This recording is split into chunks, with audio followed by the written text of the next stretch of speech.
Welcome to the new, to the old. I know you're alone. I know you need to be here. You're always asking that question. You always need to know. Like that splinter in the back of your mind. You need to know. The question is,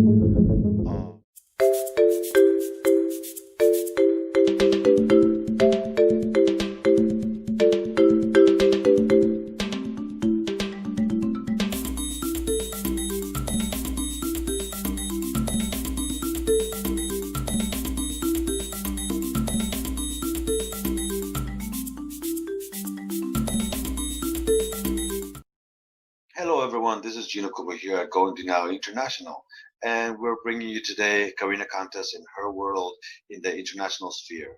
So Karina, can you go ahead and tell us a little bit about yourself? Hi everyone, thank you Jim for having me back on the show.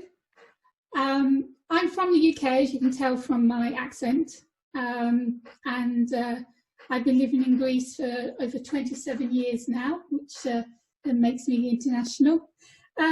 I've been writing for that long, so 27 years I've been in this service. I'm a published author, award-winning published author, with 13 titles.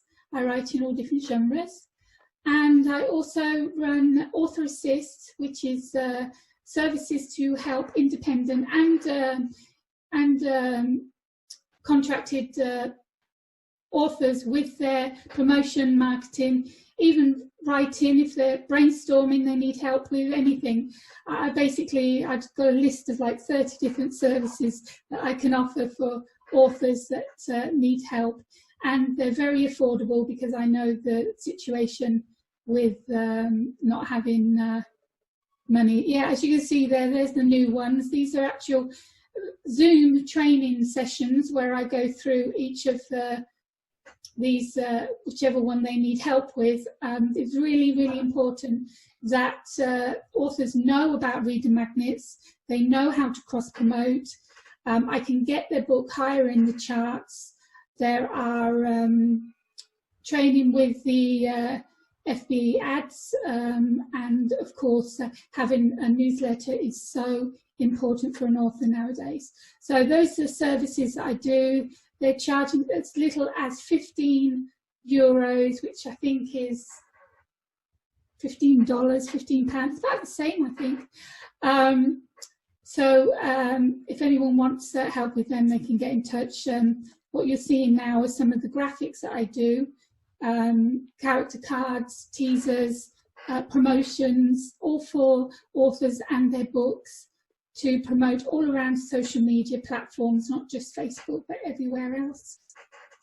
Do you provide them with just the tools, or do you walk them through it?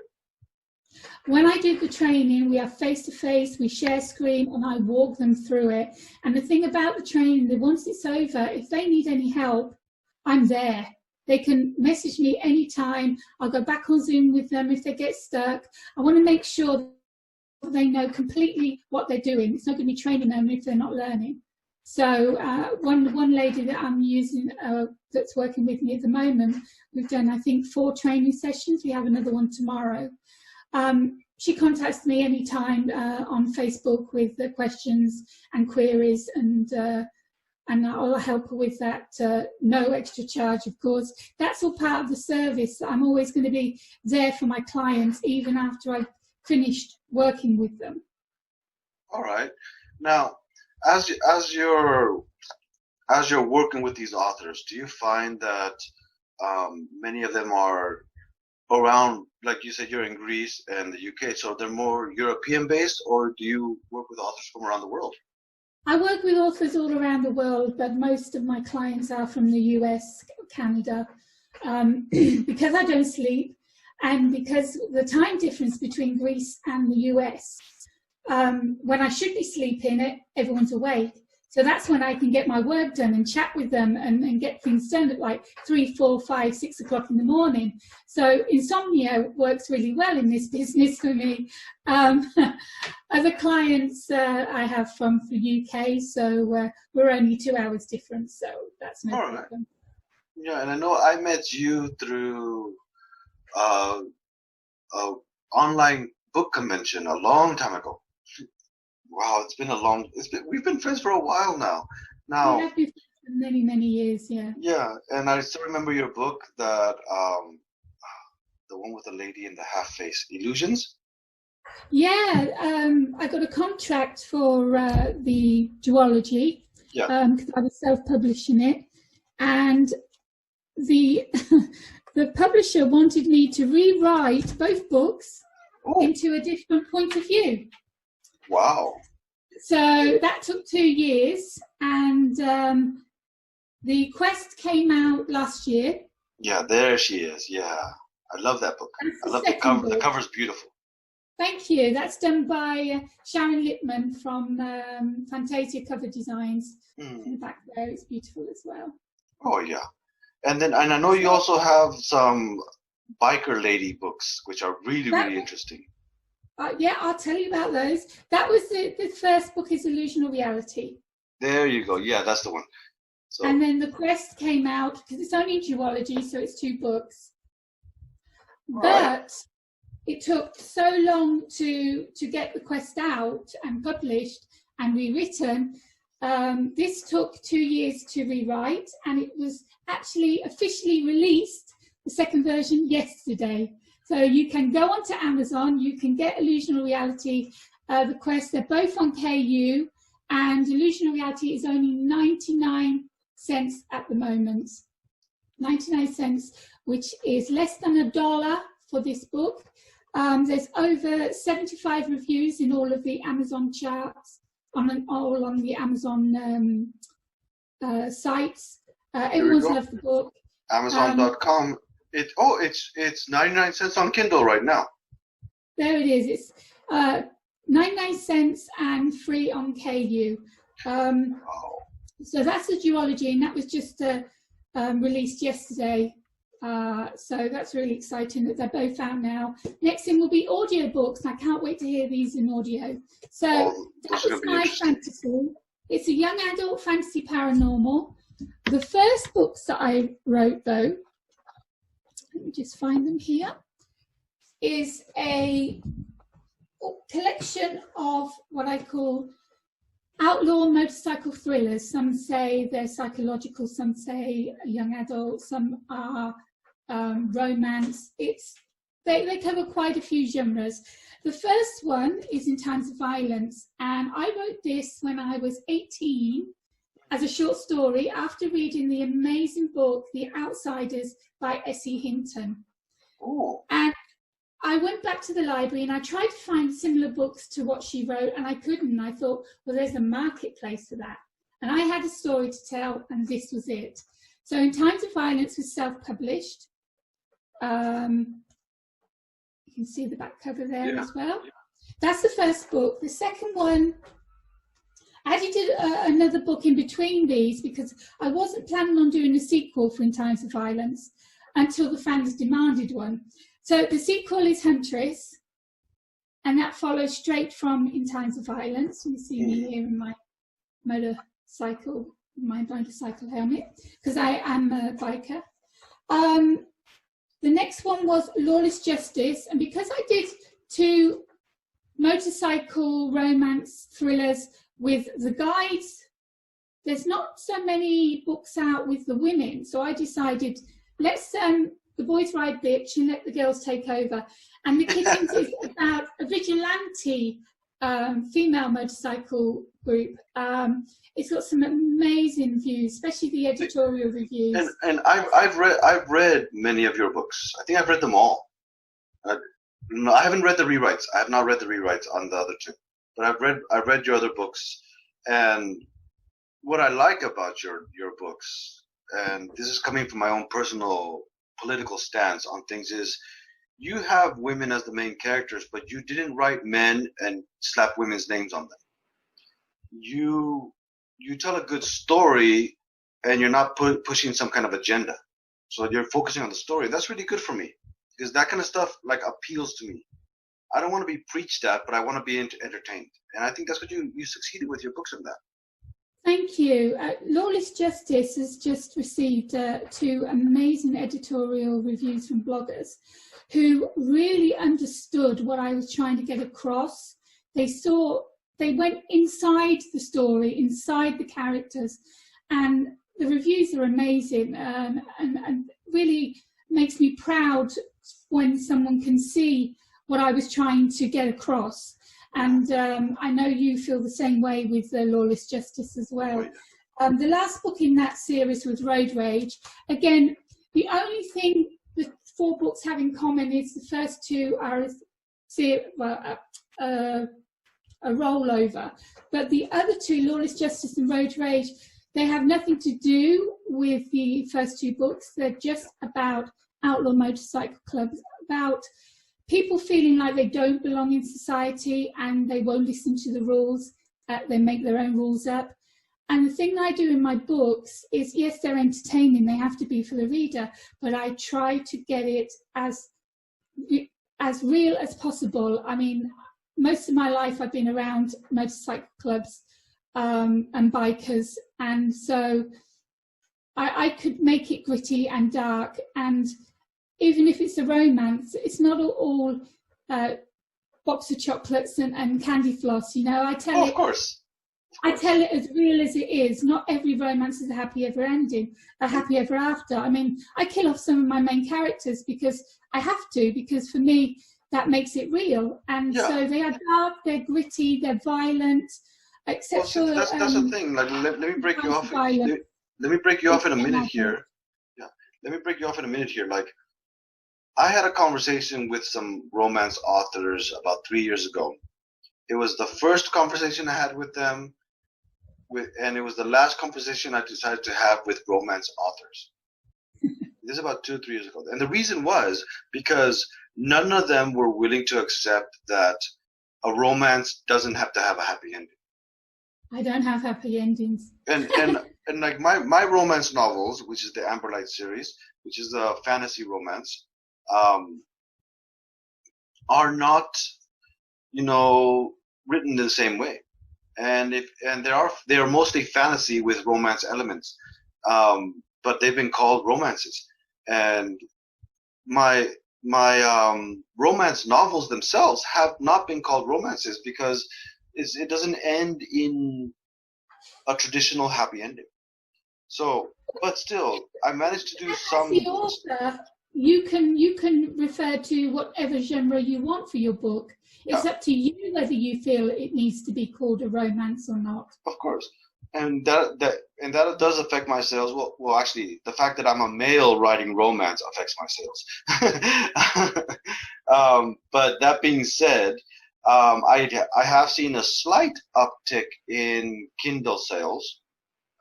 But I mean slight is like I've gotten some Kindle sales this year.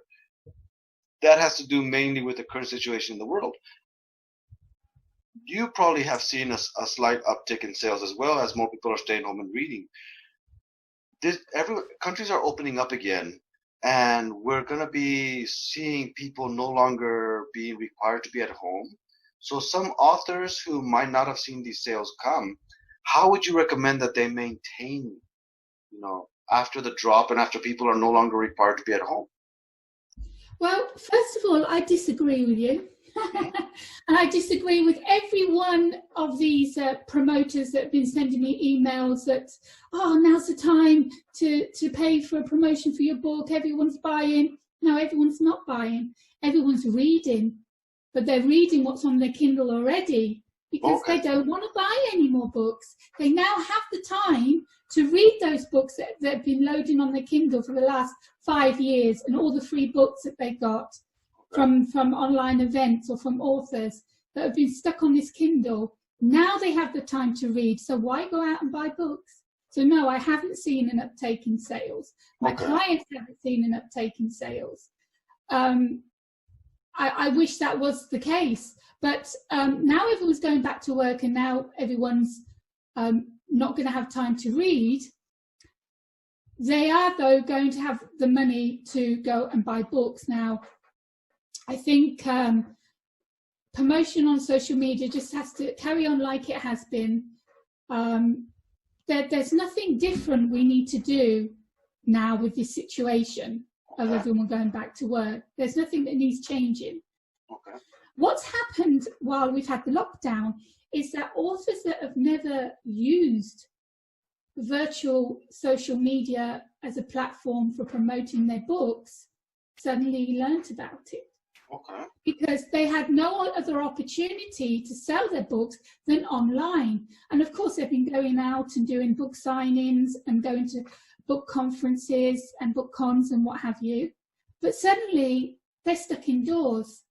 And not only have they time to write, which is fantastic, and a lot of people have been working on new books, which is amazing, but they also learn how to promote themselves now on the social media platforms that they never really utilized properly. Now, since these new skills, and they are new skills for a lot of writers, because a lot of writers tend to write, they don't tend to know how to promote. So these new skills that they've started to break into, are we going to see then, in turn, an influx of a over-promotion by too many authors flooding the marketplace as it is? Most definitely. We've seen that happen. It's happening with everything opening back up and hopefully things getting back to normality as soon as possible.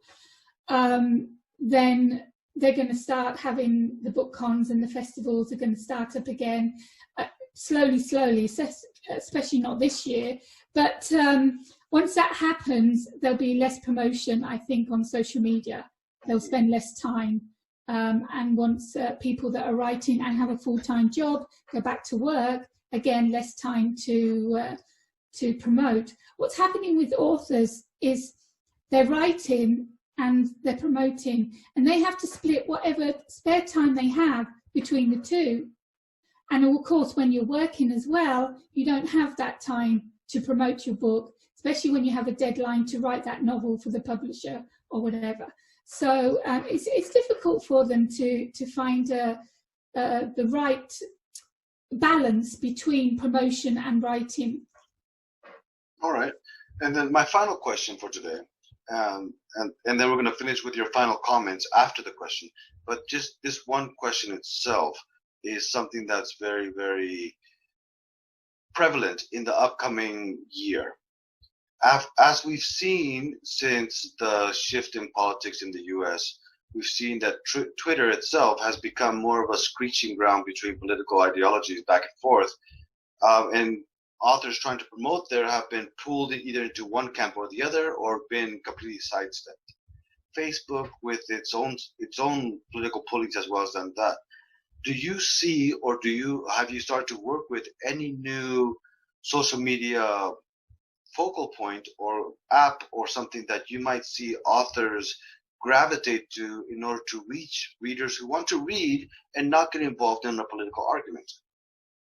Well, let's start with Twitter. Twitter's a waste of time for authors, as far as I'm concerned. There's only a handful of them that actually talk with readers and find readers on Twitter.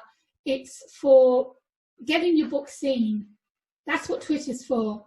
Getting your book seen. It's not for sales. It's for people to see your book, see that cover, see that promotion. The more graphical the design of what you're posting and the hashtags, of course, you use, the more your post will be seen.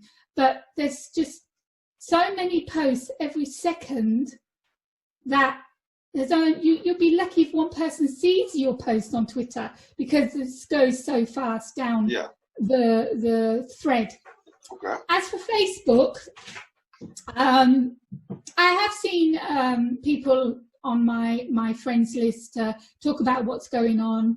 I've had authors using their platform to speak out about how they feel about things, which is great. But I've also seen authors that have that platform give their opinion and then delete people who were against them. So they're losing readers at the same time as being political, which is something I don't do. I don't go into religion. I don't go into politics. I have my business, and my books are my business as well, and that's it. Even on my personal page, I won't talk about things like that.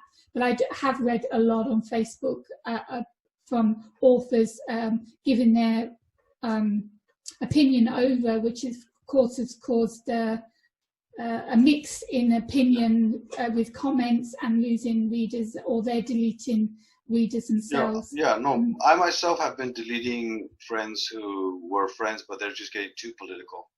And I'm trying to go by, I think it was Michael Jordan who said it, conservatives buy shoes too.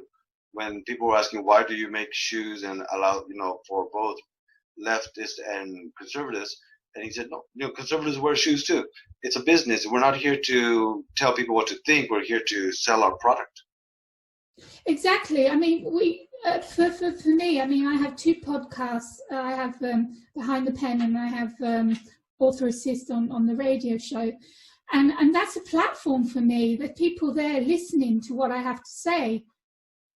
And I could use that platform and get my opinion across, but I won't, because there's enough people doing that themselves. But yeah. I want to, like I said, I want to stay as who I am and stay out of all that, and think of my authors that I'm promoting, the books that they've written, people need to know about, and stick to that, Well, I agree with you. I agree with you completely. Now, we're going to be winding down this interview here with the wonderful Karina Kantas here, and her Author Assist, her way of dealing with her own books in the international sphere, and the way that she helps other creatives in the international sphere. That being said, is there any pitfalls that people should watch out for in the coming year when they're going into the marketing stuff for their own books or own material? Anything that they should try to steer towards? For example, that shining beacon at the end of the tunnel saying, like, if you're going to come this way, if you follow this direction, you're going to be more successful. Do you have any comments like that? Hire me, and I can get them where they want to go. Hire me. I can show you how to do it yourself. I can train you so you know how to promote your book successfully and get at those Amazon charts.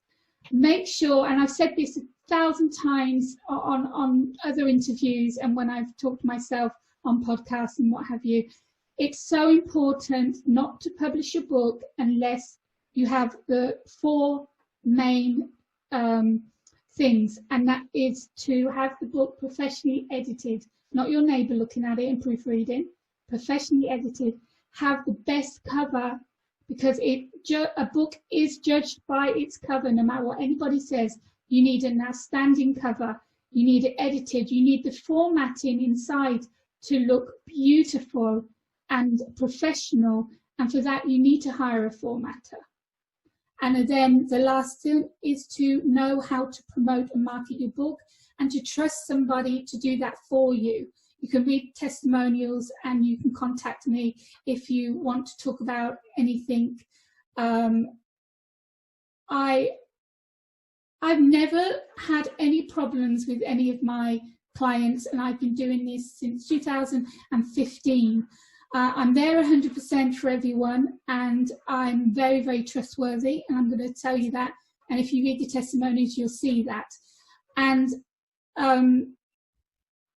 through the next years to come, with whatever happens in the world, you still need to write, you still need to promote your books.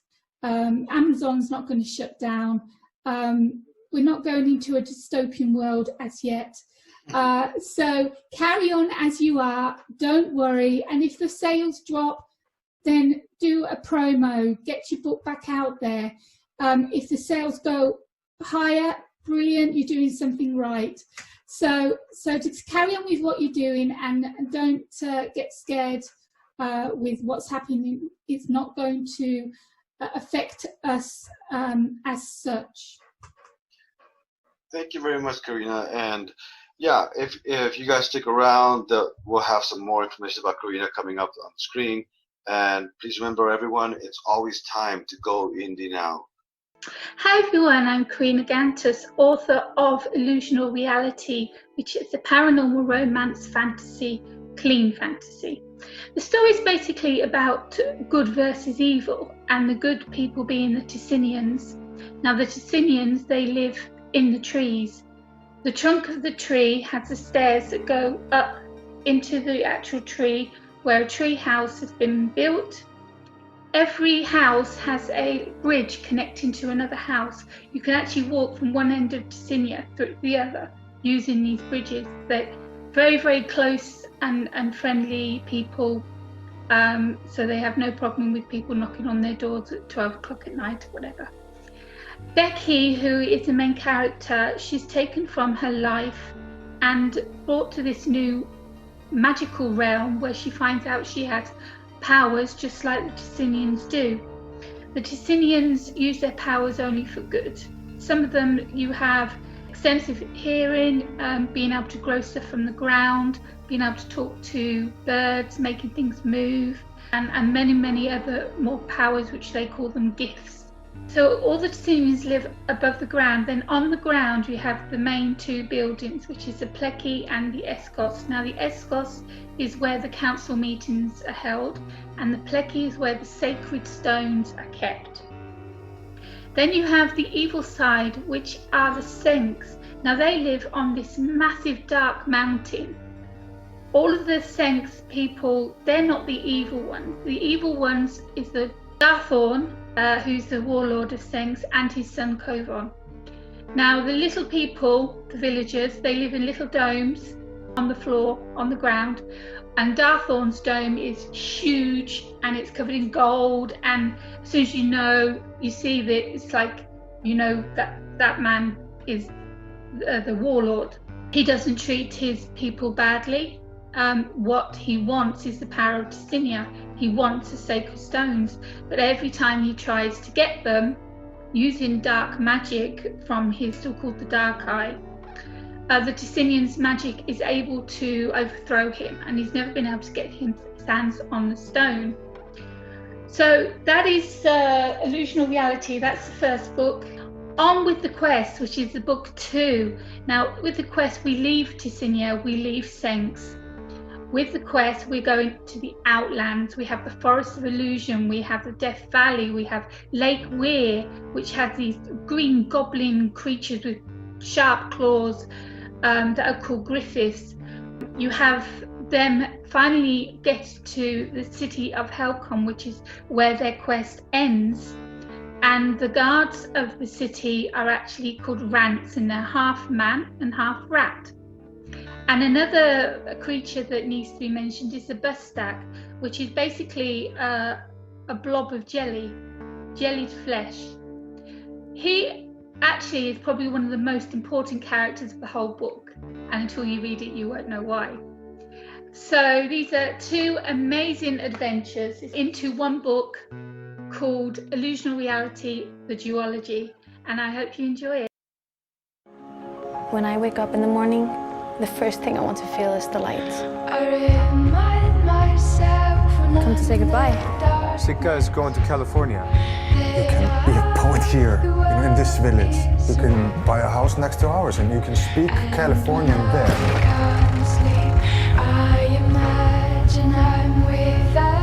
We are Sika's guardian angels. You have me stay with these two? Can I get a lift? You were going the other way. No, I'm going your way.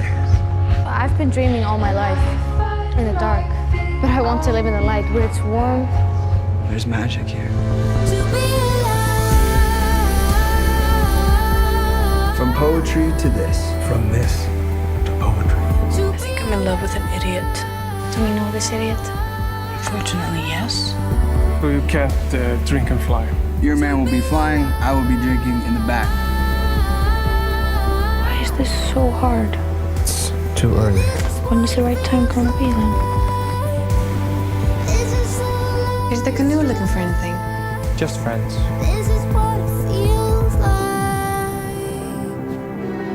Sometimes you don't know where the journey ends.